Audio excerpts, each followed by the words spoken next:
Welcome to the Critical Minds on Union Television. I am Onyinye Eslofo, and today we're going to be discussing a very important topic as it concerns our society today. So, looking at Lagos and the Saturday bubbling and the whole energy for Saturdays in Lagos is weddings and events, and we know the beauty of events and decorations and how they are properly managed. But then we go there not just because of the person inviting us, but because of the footage we want to get out of these events. So is it really important that we get event managers? Is it important that we get people to decorate this hall? Or do you think decoration and event management is a waste of resources? We're going to be discussing that today, and we have an event specialist and a manager at A&O Events. She is also an economics and a serial entrepreneur, a volunteer as well, who adds value anywhere she goes to. She's one person you want to meet because she has all the information you need, and she's going to give you more information about events, event management, and why you need a consultant. It is not a waste of time. I'd like you to meet Omobolanle Afolabi. Hi, Bolanle. Good morning. How you doing today? Very well, thank you. Glad to have you. My pleasure here. We're going Thank to be you. discussing events because Lagos is a hub of events. Saturday should be renamed Events in Lagos, and it's something everybody looks forward to. Too. And there are a lot of things to be talked about. So while people have their opinions and other people have their bias, we'll be debunking myths and establishing facts. And the program today, we're discussing the strategic power of events management. This is still the Critical Minds on Union Television. Stay with us.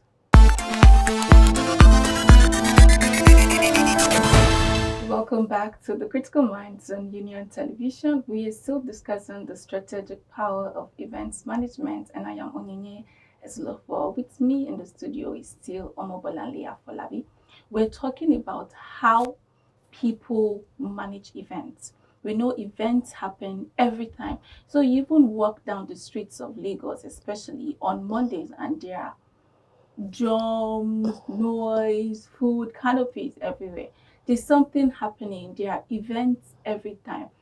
Just like as often as you breathe, people are celebrating one thing or the other. So, do you think people need an event management consultant? Do you think people need consultants for their event?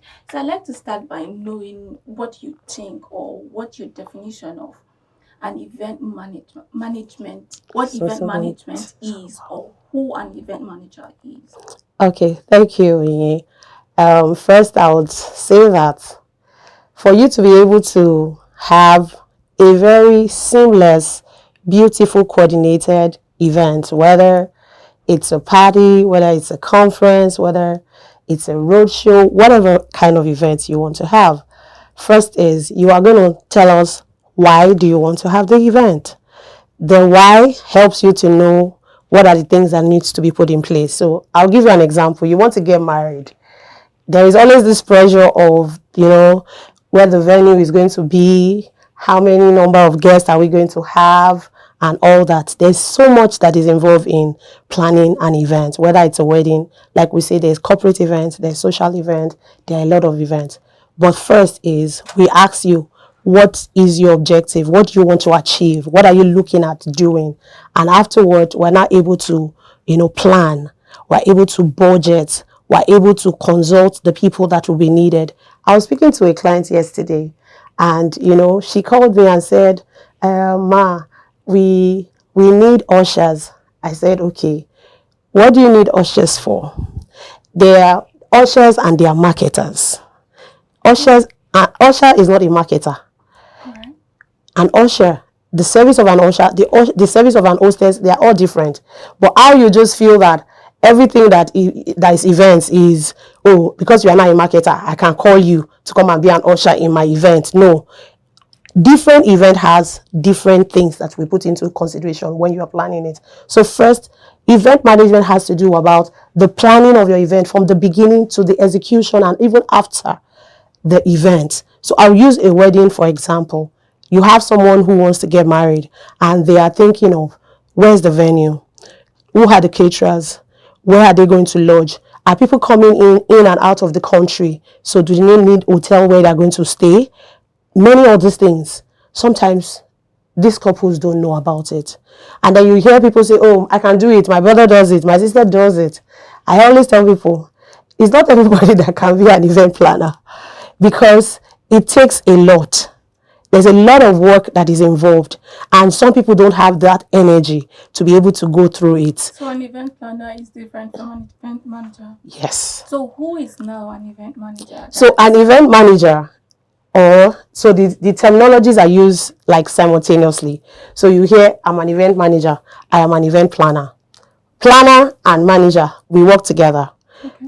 Do you understand? To say that I could plan your event and I may not be the manager of that event on the day of the event. So you hear people say, I'm an event coordinator. So at the day of the event, I'm coordinating. But when it came to the planning, as you doing, talking to the vendors, ensuring everything is done, that person who is managing on the day of the event was not the one who had the conversation with the client. So it is the planner who does that. He would have gone to the client, whether virtually or, missing physically, to say, okay, what do you want? Number of guests, how many people are you looking at? What kind of food are you looking at having? Is it an open event? Is it a private event? So there are a lot of things. So you see Owambe, every Saturday, everybody's excited. You want to go to parties. You hear some people tell you that this party is strictly by invitation. Why? It's because there's an objective of the clients. They already have a number of people that they want in that kind of event. So you as a planner, you now know and tell this client, okay, this is how we're able to achieve this. If not, if it was open for all, everybody's going to come into this event. So that's why when you go to some events, you see bouncers at the gate. Why? You see security men at the gate because they are watching over your cars, they're watching over the environment. You still see hostesses in the event. They'll come to meet you as their guest to be sure that you're okay, you're comfortable. There's a place of the caterer. There's a place of the person who brings the drink. So sometimes the clients don't know these people. It's like I was telling someone yesterday, I said, do you know that you can actually go and meet a photographer as a novice? And the photographer will tell you that, ma, for me to do this job, it will cost you 5 million. And as an event planner, because I have a relationship with that photographer, I could get you to pay 2 million. So an event planner, what they do is they're able to help you get the resources, the vendors, the people that would help you achieve what you want to do. Whether it's a corporate event, whether it's a social event, whatever kind of event, burial, whatever kind of event you want to, they will help you plan it, get the right resources, and then the tools that you will use to make it really seamless. I'm sure you've gone for events where, you just get to the registration decks. All they just do is they just tell you, ma, can we have your phone? You just scan your barcode and you go. It's because someone has ensured that we don't want you to have any stress. Just go in, come in, beautiful. You already have your tables allotted to you, and all that. And you have an experience. You see, some people go to some events and they are very angry. Why? Everything looks there's chaos everywhere. Like those people are not organized. So when you have an event planner or you have a manager, it's just to ensure that everything moves together. Welcome back to the Critical Minds on Union Television. We're still discussing the strategic power of event management.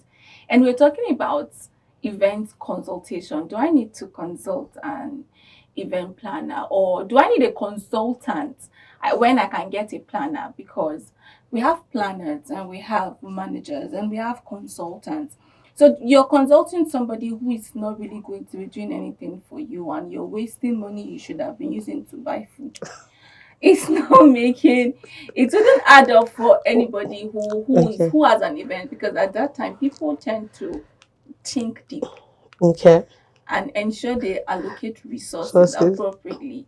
So why, like, if you're saying a consultant is the person who is going to be getting managers and getting coordinators, what about those people who are event managers? Okay, so is how, sometimes you have these terminologies that we use interchangeably, and it just seems like, oh, whose role is what, who does what. Like I earlier said, I said, just like how I gave an example of when you go to the pharmacist, you get the drugs, and is the consultant that is able to tell you, because he's now able to diagnose and say this and that. So sometimes, if I want to start, so some people will say, I'm an event planner, I'm an event consultant, I'm an event manager. Do you see, like, we're using the terms in different ways. I'm saying that as an event planner, when I have the first contact with my clients, whether it's a corporate body or an individual or a social event, so let me like a wedding now, sometimes it may just be that, oh, I know Oyi, and Oyi, I've done Oyi's wedding for her before, and she saw that I was able to, like, she had good feedback. Even the guest also spoke well about good food, everything was done well. And now you're referring me to somebody else to say, oh, she will be able to do the job for you. Okay. Now, that person who you have referred me to may know someone else who maybe before that time I'd already said, when you're getting married, I'll be the one to, do you understand? See, that you can do something does not mean that you are certified to do it. Okay. So, for example, you see a lot of people just say, I just like to organize things. The question is, have you organized for 50 people, 100, 2,000? The logistics are different. What is required is different. I was talking to someone yesterday. She said, someone told her, I said, do you know how much it is to pay usher, one usher at that time? I said, as at now, usher, they pay one usher 20,000, depending on the event. Some people will tell you 30,000 because of how things have changed in the economy. But then maybe you now know, okay, I can get people that I will be able to reduce costs for my, because see, it's a win-win for you and your client. So it's not just about, oh, I just want you to spend the money and all that, and I don't want you to, reduce cost. No, I'm going to tell you that I'm able to help you get the cost of things really, really to the barest minimum of what, so that you can have a good event. So a planner would help you to do that. If you say you're a manager, fine. An event manager can still be that person that will manage your event. However, only one person can do it. That's why I said they always work with coordinators. They work with coordinators, but a coordinator cannot say he's an event planner. So most of the time he's in coordinating. And these people, they don't know it. I'm telling you the truth, they don't know it. That's why everything used to look rowdy and very somehow. But my own, no, there's always food. There's always food, because the caterer already knows that there will be extra to take that. Okay, for example, in our events, when we have maybe weddings, do you know we used to make provision for drivers? Who's driver? The drivers that bring like Oga to wedding, they make provision for them, because the driver will not sit in the reception with the Oga. They will either be by the car. So when I'm making proposition to you as the client, I will tell you that we have to make provision for these people. Do you understand? So it is the individual. If you say no, don't provide for them, you will not provide for them. So it will just be your guest. But we know that these people come. We provide for the last mile people. We provide for the bouncers. Do you get? Every one of these people, you factor them in. But some clients will tell you that it's just 20, it's 20, so it's 20. If you are going, for example, let's assume I'm managing an event and it's happening in maybe an hotel, or they are using an event, like an hotel or a restaurant, and they just want you to be that, help us to coordinate on the day of the event. We've spoken to the owners. They already know maybe preference of the food, that the menu of what they're going to eat. So it's 20 guests, it's 20 guests, it's 50 guests. There are some people like that. They tell you you are not exceeding, they are not giving room. But if you have an event where the client says, oh, we can take provision for these extra hands, then you do it for them. It just makes it very easy. So I've done burials, I've done weddings, I've done corporate events, I've done road shows and all that. So it's just getting the hands to do the work. The people that really wants to do it, not just for money alone. But you have to pay planners. If I get I want to. Yeah. And there are people that are serving, and it's like you forced these people into this place. They're not interested. Interested. But then there are still those servers that Yeah. pay attention to To their friends. Like, I'm serving here, you can come with me. Mm. Or I already know somebody in these this family, events. Yeah. and I'm not like a family member, I'm a server. And I'm serving this particular person. And then there are people that serve only people that look exceptionally Generally fine. fine. No, it doesn't work with us. It doesn't work with us. Let me tell you one thing. It's about what you portray to the people that you work in your team. Just like how you work here. I believe there's a culture of how things are done here. If an outsider should come, you people are the one to let them know that in this place, this is how we do it. So it is, what culture are you communicating to the people? I don't just go on the street and pick a guy, just wear him clothes and come and do washer for me now. Do you get what I'm saying? You don't do that. But that's what a lot of people. No, if I'm going to bring my cousin on a job, I've not even had a cousin do a job for me, like paid.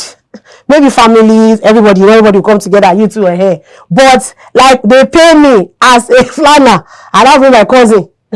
He will follow my instructions. Do you get what I mean? He will follow my instructions. He won't do that. Oh, it's just family. No. This is not. This is a brand where we are projecting something to people that this is who we are. So we're not going to do shabby work here. So if he comes like, I'm going to pay you, no, you follow my rules to be able to deliver the job. So that's how it works. My cousin it's not like you can't give your work to a cousin. I'm just saying, just like how if your cousin says he's a photographer and he's very good at the job, there's a standard of what I need you to deliver to my client. You have to deliver. You won't say because it's Bola, oh, let's leave it. Bola, there's a standard.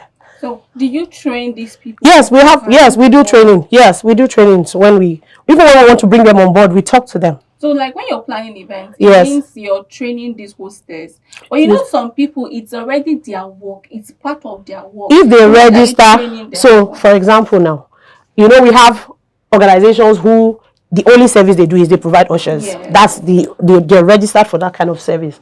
I believe that for you to use such service, those people, they already have like trainings that they have put them into. But when you're bringing them into your own project, you want to teach, you want to show them how your own event, that you are an usher, or how that you have been doing it, is only if I have proven or you have worked with me for, like, when you say, I know this person, this one, she doesn't take this kind of thing. That is because the person has worked with you.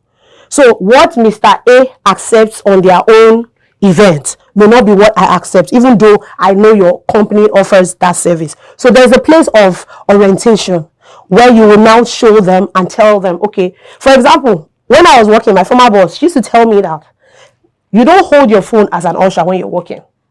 That's one standard. You cannot be pressing phone too. So there's no phone while you're standing, only you. You could have your cross bag, but there's no pressing of phone. Why? So that whenever they are calling you or they need signal to you, you are alert. Yeah. You are able to see, because the signal, we're using our eyes to tell you, So no use of phone. So now you can't come now, you that have not used before, and now be bringing phone. Maybe you see one celebrity, you are now, you don't do that. We don't do that. It's not allowed. It's because you are digressing. There's a work that you were brought here for. This is not an open event where, maybe just come and play and all that. No, this is an event that we've been paid to deliver. The time you are doing selfie, do you know something could have happened to that client? Do you get my point? So you must be alert. So I would orientate you to tell you this is how it works here. I know that your company is this. So every of the vendors too, you tell them, for example, lateness is not accepted in my delivery. Yes, that we do. Yes, we teach all the vendor people, yes, what we do. And then you let them know what is required, yes. So on this program today, we've talked about what event management is and who an event manager is. We went from event manager to event planner to coordinators, and how they work together with vendors, and how they are able to visit the event station and have a map of what the whole event would look like. So these are reasons why you need an event planner. So event consultant is there as well, and then there's also an event planner. You can interchange them, but you cannot run away from these things. The goal is excellence, and this conversation is not yet exhausted. So thank you for staying with us on this program today. But then we're not done. So there's going to be a second part of this program where we will tell you more about events and who a hostess and usher and the marketer is, the distractions that happen at events, and how you can even manage them. This is the Critical Minds on Union Television. We are discussing the strategic power of event management, and I am Onyinye Eslofo. You can follow us across all our social media platforms for more content, and yes, subscribe to our YouTube channel. Until I see you again, keep watching Union Television.